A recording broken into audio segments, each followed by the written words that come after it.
Hi, welcome to the Armed Guardian podcast. I'm your host, Brian, here with our other co host, Crystal Milan, and our guest today is Rebecca Schmoe from 1 Million Moms Against Gun Control. We're going to talk to her about that organization, what they do, and how they got started, and how you can get involved. So, without any further ado, hi, Rebecca. How are you doing today? I am great. Thank you so much for having me on so that we can discuss how to get people more involved. Yeah, it was something that I've looked into because of so many women being gun owners, new gun owners the last few years. There's been a big uptick in the gun ownership by women, and I'm finding more women wanting to get involved in, hey, how do I protect my rights, and what can I do to help spread the pro 2A instead of the anti 2A, how to debunk all that and everything. So this fits in well with what we're looking to do, both for the women, and then also fits in with our segment of getting in the know, with this being a major political season, as you know. And so we'll start off. If you give us a brief or an introduction to who Rebecca Schmoe is and her background, we would appreciate it. All right. Well, I was born and I grew up. No,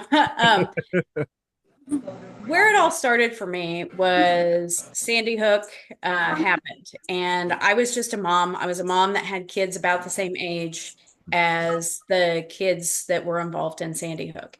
And I, like everybody else, I was watching from home and just horrified with what I was seeing playing out on our 24-hour news cycle that we have now. And while that was going on, there was a group of moms that started speaking out. Later, we found out that they were paid to speak out, but we all know them now as the red shirt and activists, the demanding moms. But at the time, they were 1 million moms for gun control. And I knew that I didn't identify with what it was that they were talking about, what it was that they were saying. I Mhm. knew that for me, I had the responsibility to protect my children, and no one was going to protect my children. I lived out in the country, and the sheriff's department took roughly 15 minutes to get to me. And that's if they chose to come to my address when I called. Mhm. So, knowing that, I took great offense to a group of moms that were saying that all moms hate guns, all moms are scared of guns, all moms want to get rid of guns. Mhm.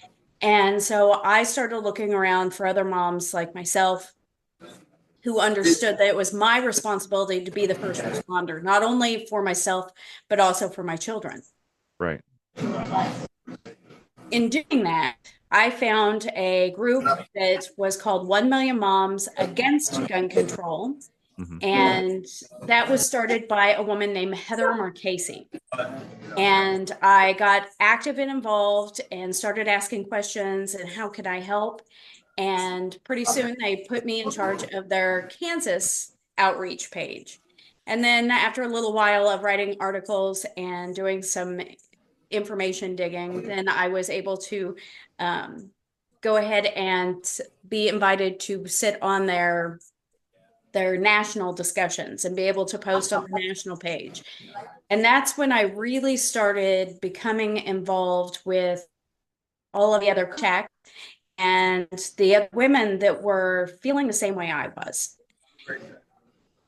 And then that snowballed and we met so many contacts, we found so many people, and we turned that into being able to liaison with all kinds of other groups. 1 Million Moms Against Gun Control was the original counter to Moms Demand Action. We were the original voice against them, saying, no, they don't speak for all moms. In doing so, we watched other women's groups pop up. We watched other women become involved and start doing similar things. And instead of seeing that as competition, what we did was we saw that as an opportunity for us to work with them because we all reach audiences that the other person can't reach. Right. We all have people that we can't be the voice in their circle, but we need to make sure that we are all on the same page and moving in the same direction and complementing each other with what our strengths are. And so, in doing so, I also became involved with what was formerly known as the DC Project, Women for Gun Rights. And now they've shortened that to just Women for Gun Rights. It's the Diana Muller runs that group. And so then I became the Kansas director for the DC project. And then during that time, while I'm still working with Million Moms and I'm doing DC project, I decided to run for office. My representative in the Kansas House decided to retire. And being someone who's involved in watching the political scene, I started calling around going, what are we doing? Who's the guy? How can I support? And they were like, you're the guy. And I was like, I don't want to be the guy. And so after about 3 times of saying no, I finally went into my boss and because I work in banking in real life. And so I went into my boss and said, this is the opportunity. This is what the prospect is. And he said, man, I'm sure going to hate to lose you. And then I laughed a lot because we make $88.66 a day during session when we're there to push the buttons and we're there. So obviously, we're not in it for the money. We are truly in it because we want to make sure that we are doing the best we possibly can for the state of Kansas. And so I ran for office. I had a primary and I won that. And then I had a general and I won that. And so for the last 2 years, I've been the guy. I've been the person that's up there fighting for our rights and making sure that now, Kansas has great gun laws right now, but there's always room for improvement. And we have been able to, while I've been up there, improve some things. Like I got to run the bill that is now Kansas law that removed the state fee from concealed carry. We still currently have to pay to get our fingerprint and picture done at the local sheriff's office. However, we don't have to pay the state any longer. And that was about $100, $120 that we would have to write a check for. And then anytime you renewed, it was, I think, another 35 that you had to write a check for. And so those fees are completely gone. And since I'm running again, should I win this election and be able to go up there again, we are actually running a complementary bill to that in order to actually get rid of the amount that it costs to do the fingerprinting and photo so that we can have our concealed carry license be at $0. Oh, wow. So that's the long story of how I went from advocate to representative. Okay. That's great. That's fun to see people that, get involved and, I won't say railroaded sometimes, but they get out of interest and somebody says, "Hey, go for it," and then they're I don't know if I want to, and then they jump into it and they take off and usually flourish because they are so passionate about what they are believing. And like with you, if you wouldn't have stepped up, who's to say somebody wouldn't have come in? And there's always that possibility that somebody's lurking in the background wanting to circumvent and bring in the things the ideas that we're not for, and those things getting passed, and then we're getting limited in our rights and laws and stuff, and making it so hard against the good guy wanting to do good, trying to protect the public from the criminal element that always wants to do bad. And I'm thankful for you stepping up and taking that initiative in your area, and hopefully others will. I believe most of them will follow like that, but there are some that we hear about the paid off politicians and stuff, and they're out there, but I always try to see the good in people and hope they wouldn't sell out to somebody, but no, that's always there. Well, and the thing is that we, in the position that we're in, as far as actively working for gun rights and making sure that we are protecting our inherent rights and things like that, we usually, most of us, look at the big enemy, right? So we see the antis as the big enemy. And we're comfortable going after them because we absolutely think that they are wrong in their approach. We think that, our rights supersede their feelings and all of those things. What we don't realize, most of us, is that you can have people who are not necessarily anti, especially in state houses. You can have somebody that's not anti. They have guns. They believe in gun ownership, but what they don't want is to cause their constituents to feel a certain way about them. Right. And so instead of being aggressively for our inherent rights, they kind of try to squash any talk about running pro-gun bills. They try to become a roadblock on those very quietly behind the scenes. So it's really easy to see the people who come straight out and say, we need to abolish guns. It's very difficult for everyday people, just everyday constituents, to know who's up there getting in the way of good progress. Right. And so you have to be really involved. You have to understand that there are a lot of conversations are happening behind the scenes. And I even ran into some of that this last year in session. We were running a bill that was going to change the wording and add some clarification to our state constitution as far as rights are concerned, as far as gun rights. We were going to include language to protect components, ammunition, and accessories. Mm. And we were coming up on an election year, and so there was a group of usually very pro 2A people that went, "Oh, I don't want to be on record voting on a gun bill while I'm running for office." Right. And so the amendment was paused. Mm. We had hearings on it. I promoted it. We talked about it. I talked about it on the national level. And then it just very quietly sat on a shelf and died at the end of session. Didn't go anywhere. We don't get to have our constituents have a voice on that, not because people are anti-gun, but because people who are pro-gun won't stand.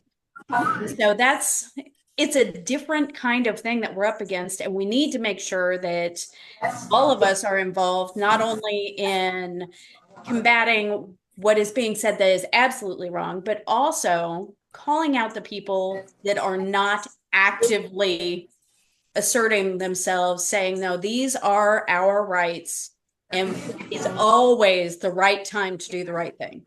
Mhm. Okay.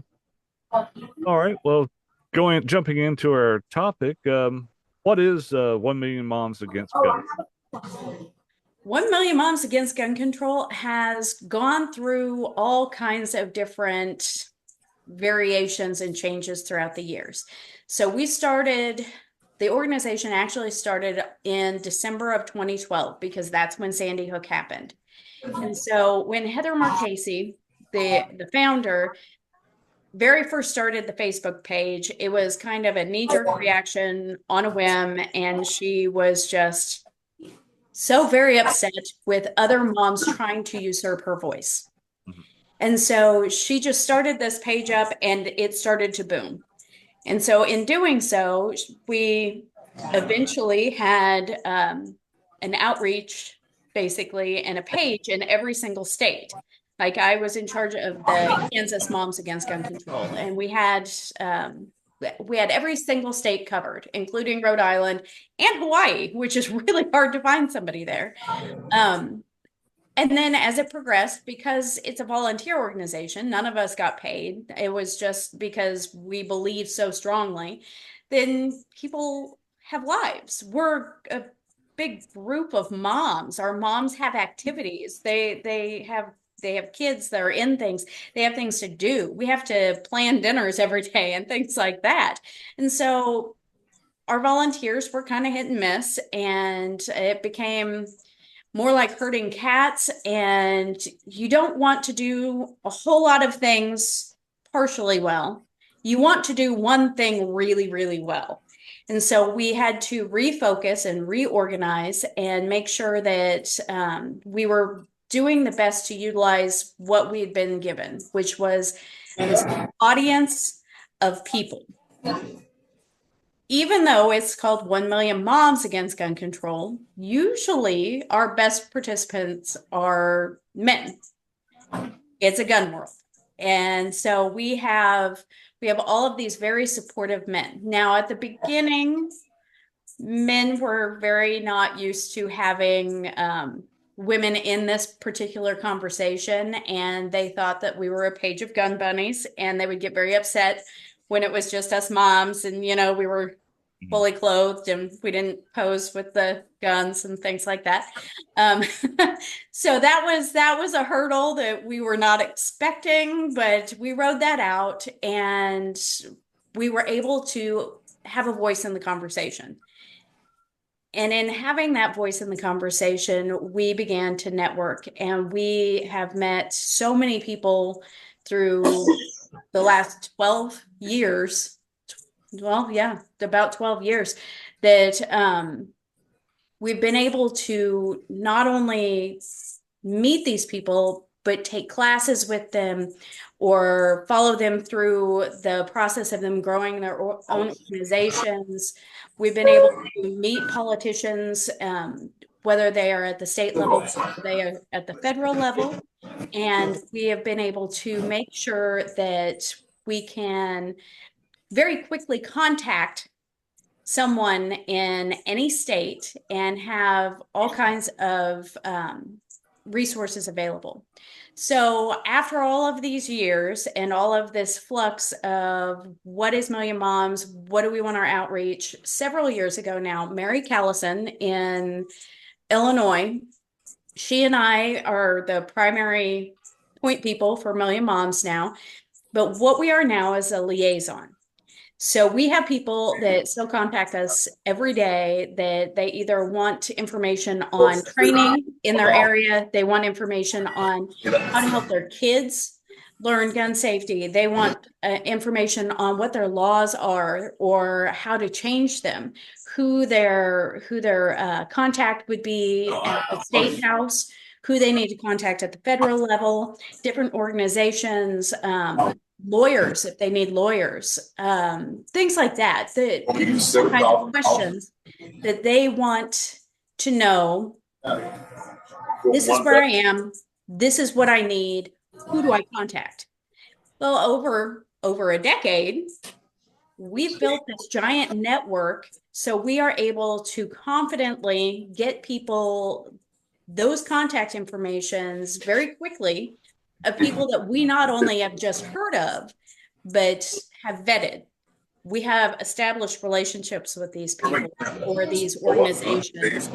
And in doing so, we have so many contacts now that we can usually, depending on your area, we can usually get you about 50 miles from what it is that you're needing. So wherever your point is, we can usually find you what you need in a 50-mile radius. And so it's been a lot of education. Our primary goal right now is just to make sure that people are getting the education that they are seeking. And education comes in all kinds of forms, as you guys know, and it's constant, constant, always a student.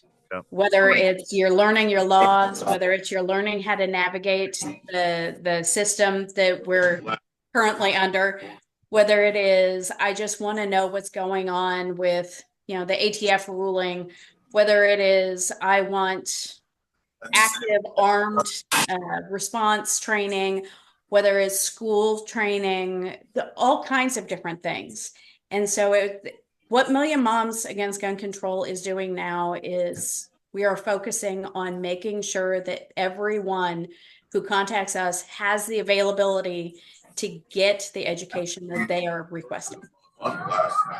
Yeah, that's a big thing that I really push. Continued education, just because, and for me, living in rural Georgia, there's everybody's grown up around guns, has guns for the most. I know how to work a gun. I know what to do, but I tell people if you don't practice or if you don't continue your training, it's just like riding a bicycle. If you don't ride a bicycle for a while, you're going to have problems when you start riding again.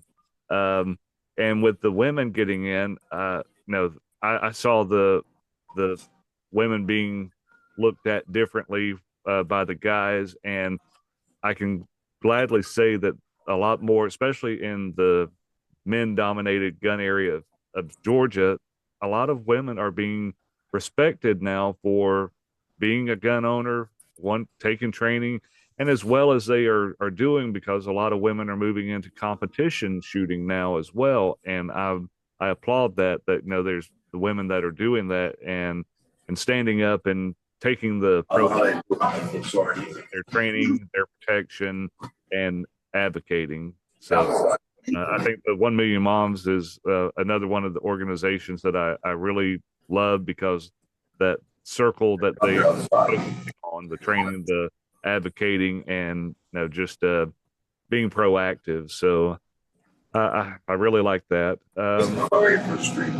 What are some of the groups focuses? I know you talked a little bit about training education right now as your main focus. How active is 1 Million Moms Against Gun Control for in the legislative or in the of course we know that you do in Kansas, but how if someone was wanting to get some more information on how they can do something in their state, or if there's a organization or chapter in say Georgia, who would I reach out? How would I reach out to find out more information on that?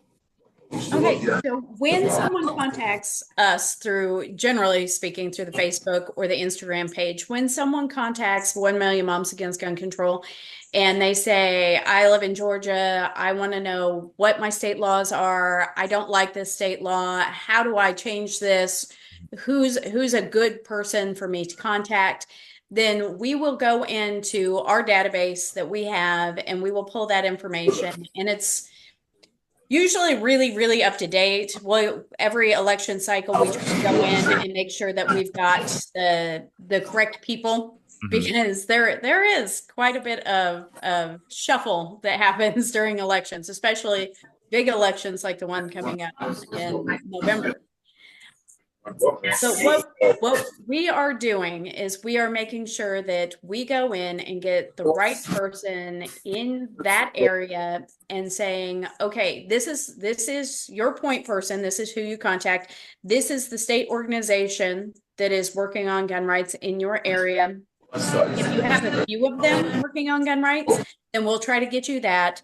And then we also try to include someone from that area, whether it's the entire state or whether it is someone that is really close to you, and make sure that we get you hooked up with someone who kind of has their finger on the pulse that is outside of the political scene, Hmm. whether it's a YouTube host, whether it's a podcast, whether it's somebody like if I were helping someone in Georgia, I would be able to say, and Brian's a great resource. He knows a lot of people. He's been able to make contacts. And whenever it comes to Florida, I can say Crystal is a great contact to have down there because she knows a lot of people. She understands, what's moving and what's not. And she's able to get you connected with some other people that are like-minded so that you guys can stand together, because that's one of the most important things. And I say it all the time. I mean, I'm sure that my colleagues are tired of me saying it, but our rights are individual, our fight is collective. Right. And we need to not only, in a position when you're trying to change law, you need to not only know what the law is and what you want to change it to and who's actively doing that in your state house. You also need to know the state organizations that are helping push that. And you need to get a circle of very good friends to go up to the state house with you so that you can show force as far as numbers. Because let's be honest, all politicians are, it's not all they're concerned about, but they are all concerned about making sure that they have votes Right. for the next round. And so when you show up in good number, then you take notice. Right. And especially when you go up to a hearing, um, if you are speaking pro or against, when you go and you submit testimony for a hearing at your state level, any kind of testimony is great. Written is fantastic. I do my due diligence. I read all the written testimony. I can honestly tell you that not everybody does that. Right. The Zoom or the what we call WebEx Mhm. for our state house, that's great because it's like this and you're having a face-to-face conversation, and that's important. Right. The most important is showing up in person, because when a politician, when your representative has to look you in the eye Mhm. and hear your words, that is huge. It's so much more impactful.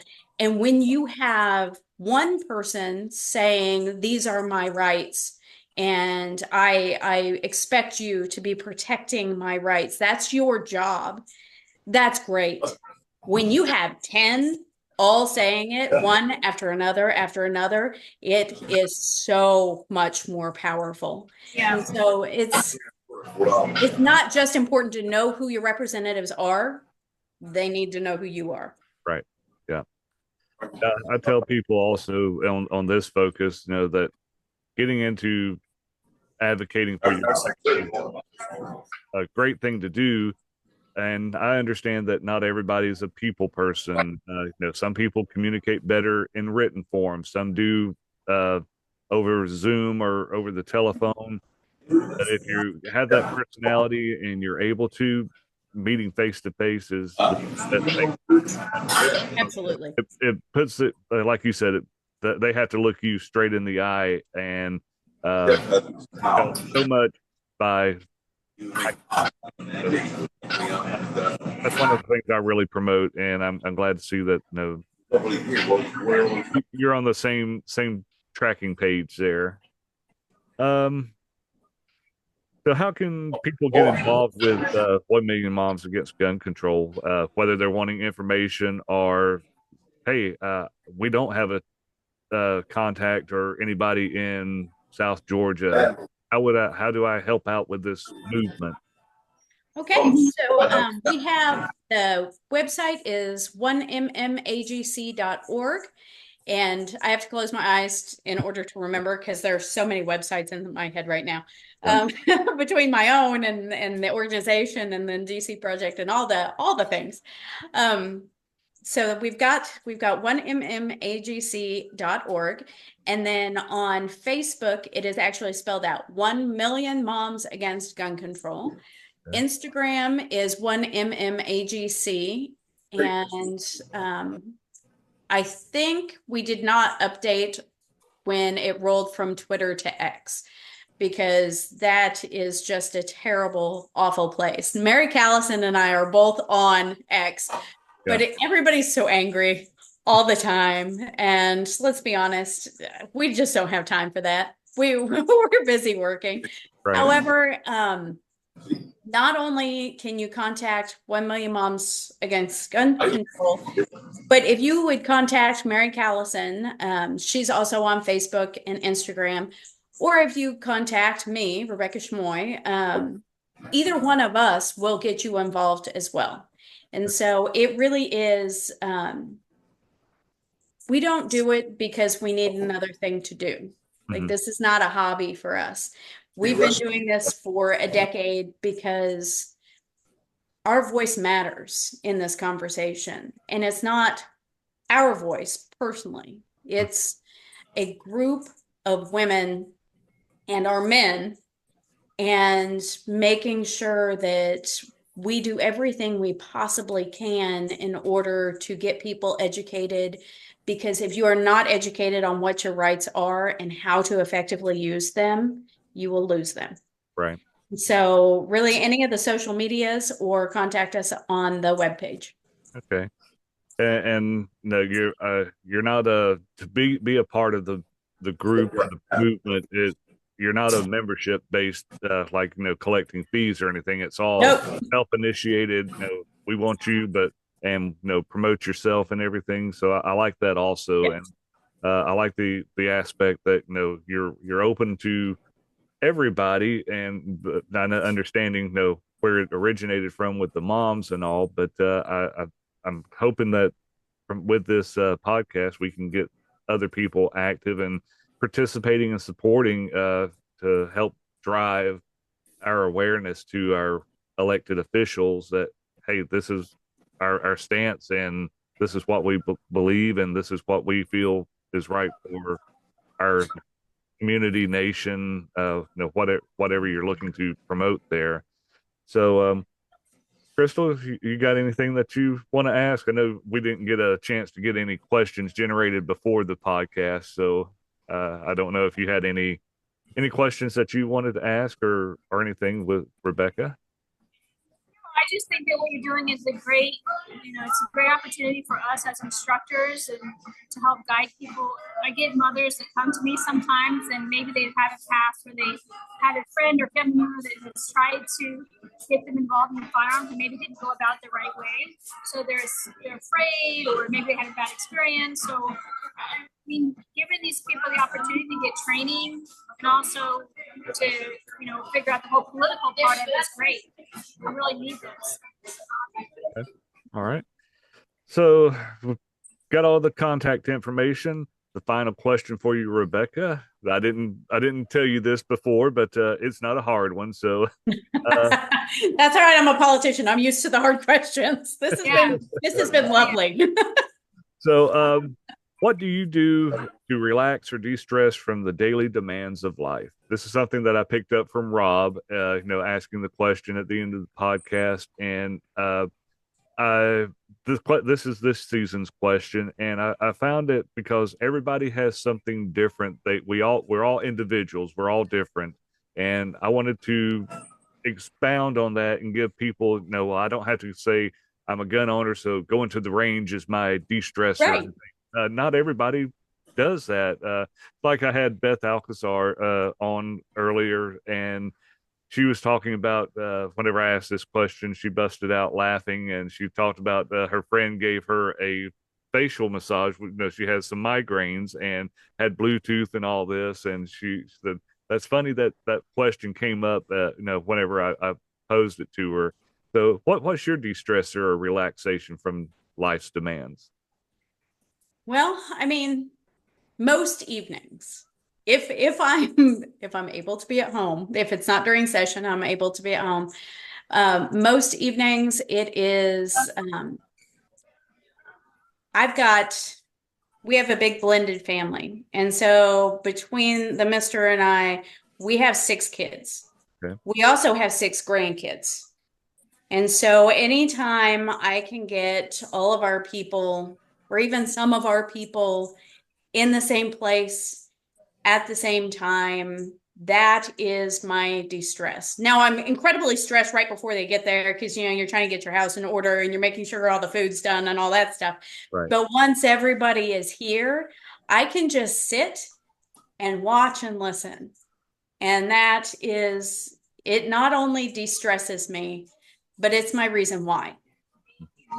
When I got into this a decade ago, it was because being able to protect my kids, my 3 boys, I was a single mom living in the middle of nowhere, being able to protect them was the most important thing to me. And so at that moment in time, being able to protect them effectively was my why. Now they're all grown. I mean, they're late teenagers and up into their 30s now, as far as the 6 kids are concerned. And so my why changed from being able to effectively protect them to making sure that they had the resources to be able to protect themselves because they're all out living their own real lives. And when I protect their rights, it helps to protect their ability to continue to know how and be effective at their own safety. And so now with the 6 grandkids as well, we're kind of seeing that move back into I need to protect these parents' rights and their ability to exercise them so that they can protect their own. And so when it's the end of the day and I'm sitting at home and I've got all of my people all in the same place at the same time, it reestablishes how important this is. It's draining and it's exhausting what I do, whether it's the advocacy side of it, whether it's the political side of it. It's exhausting. And if you don't tap into that why, then you're not going to do it for very long. Okay. And the fact that my why calls me mom or they call me grandma is a very big deal. Yeah. Yeah. There's nothing like grandchildren love and everything. I've got a almost 3-year-old grandson, and he's got autism, but Yeah. so whenever he sees me, especially if I'm going outside, he loves the outside.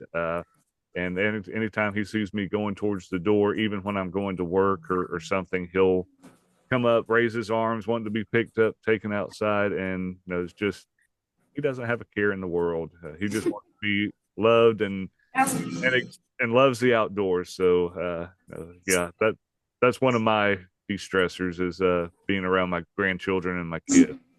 Oh yeah. No, there's nothing like it. And everybody tells you that, but until you have them, you cognitively you know that that's a thing. Yeah. But until you have them, the thought process is nothing compared to what it is when it actually hits. I know Crystal has some grandchildren also, so I know she gets the same feeling. Oh yeah. I have 6 grandchildren. I have 4 that live with me. So the minute I walk in the door, and sometimes after I get done teaching, I'll go to the park and meet them there, and they all run up, nearly tackle me. So yeah, it's a great feeling. Yeah. All right. Anything else, Crystal, you want to ask or add? No, but I'm definitely going to reach out to you and share my contact information. And I'd also like to put your information on my website. Oh, perfect. All right. On it and get more information. I think it's wonderful what you're doing. Oh, thank you so much. And thank you for being an instructor. And I'm not sure if you're women specific or if you're across the board. Okay. I do women and children. Those are my 2 areas that that's fantastic. Thank you so much for doing that, because right now what we're seeing is that the women getting involved, they're taking over the world. I mean, not just the gun world, but when we build that confidence, when we build that the self-strength that we see happen in firearms training, then they get to use that in every aspect of their life. And absolutely, it's an amazing thing to watch. They feel so empowered, and I get women that come in shaking, like absolutely terrified. By the time they leave, I do videos of them, and they're like super excited, and they're like, I want to come back. I feel so great. And it's a good feeling to be able to educate people the right way. Yes. Obviously, I always tell them that's going to be our last resort. But if we ever get into a situation, I want you to be able to handle it. Right. Your family, that's the ultimate goal. Now, and we ran some legislation a year ago in Kansas that we've been trying to get passed for a very long time that establishes a standard for what firearm safety looks like in schools. And so instead of it being up to the teacher or the district, what they talk about, then we want to set a standard. And unfortunately, we've been trying to run this. I think we've run it, I don't know, it's been more than 10 times that we've tried to run this legislation, and it keeps getting shot down. And people don't understand that it's not just about showing somebody how to put a gun in their hand and use it. It's also, and I try to stress it every single time we run it, but it's also about making sure that people know if someone else in the room has a firearm, are they being safe with it? Because if they're not, you need to know that. You need to recognize the signs so that you can get to safety. And so it's so much more than just, well, we're going to teach this gal how to shoot, or we're going to teach this kid how to shoot. It is, we're going to teach these individuals how to be safe in every situation. I agree with you. I do a children's safety program, and I get parents say, well, I don't have to worry about it. We don't have a firearm at home. But I mean, it doesn't matter. Your children can be at school, they can find it in the bathroom, you can go to a restaurant, at a playground. So it doesn't matter whether or not you have a firearm at home. Every child should be educated. Every parent should be educated on what to do. If your kid go to someone's house, it's really important. And then when they see that side of it, they're like, I never really thought about that. Yep. So I agree. We all need to be educated on firearm safety education, not just how to use it, but how to spot the dangers that may be, lurking around the corner that they're not even aware of.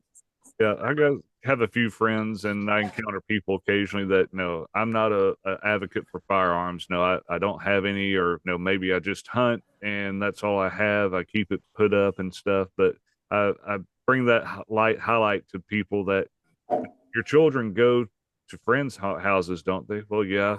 Do you know if they have any firearms? Either most of the time, I don't know.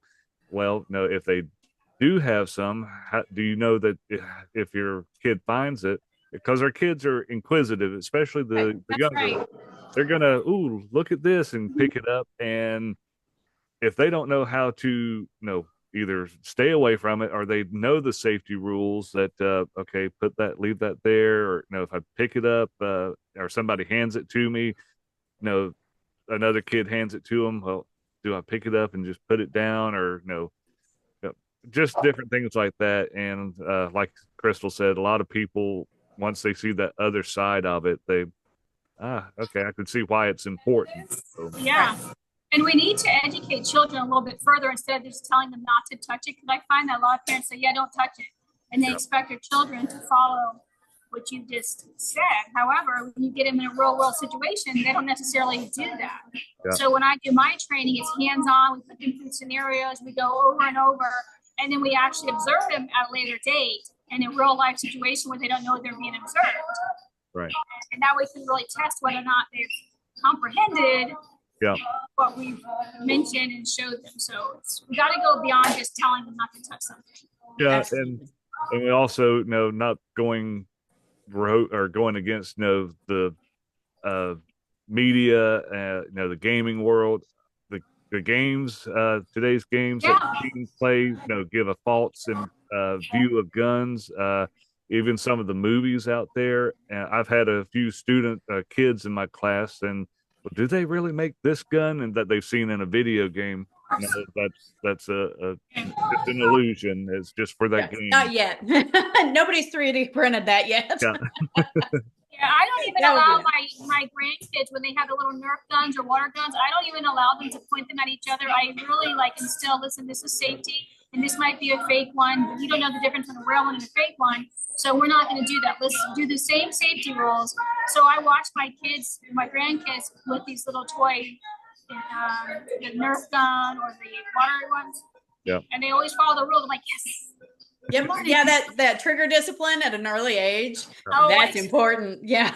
Not just outside the guard, but up. Yeah, exactly.